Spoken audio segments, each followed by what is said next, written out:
नागपूर जिल्हा ग्रामीण रामटेकचे पोलीस उपअधीक्षक रमेश बरकते यांनी सर्व नागरिकांना सोशल मीडियावर अपमानास्पद पोस्ट, कमेंट्स, लाईक्स किंवा शेअर्सवर कडक कारवाईची चेतावणी दिली आहे। त्याचबरोबर अशा पोस्ट किंवा संदेशांना समर्थन देणाऱ्या ग्रुप ऍडमिनवर देखील कारवाई केली जाईल असेही त्यांनी स्पष्ट केले आहे। सर्व रामटेक व पारशिवनी वासियांना माझा नमस्कार। जय हिंद।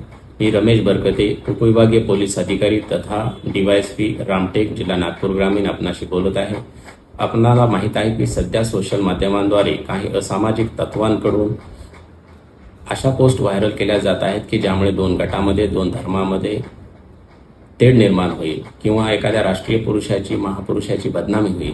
अशा पोस्ट व्हायरल केल्याने समाजामध्ये अशांततेचे वातावरण निर्माण होऊन कायदा व सुव्यवस्थेचा प्रश्न निर्माण होत आहे।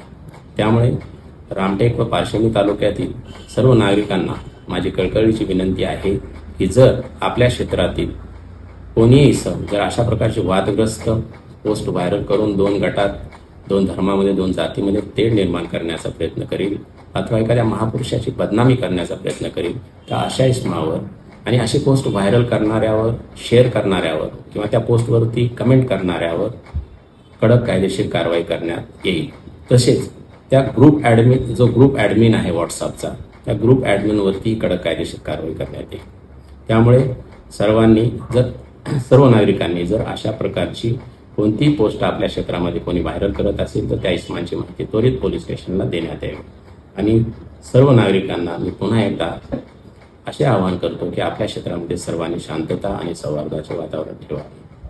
पोलीस उपाधीक्षक रमेश बरकते यांनी दिलेल्या सूचनांचे पालन करून सोशल मीडियावर अशा प्रकारच्या पोस्टवर नियंत्रण ठेवणे आवश्यक आहे।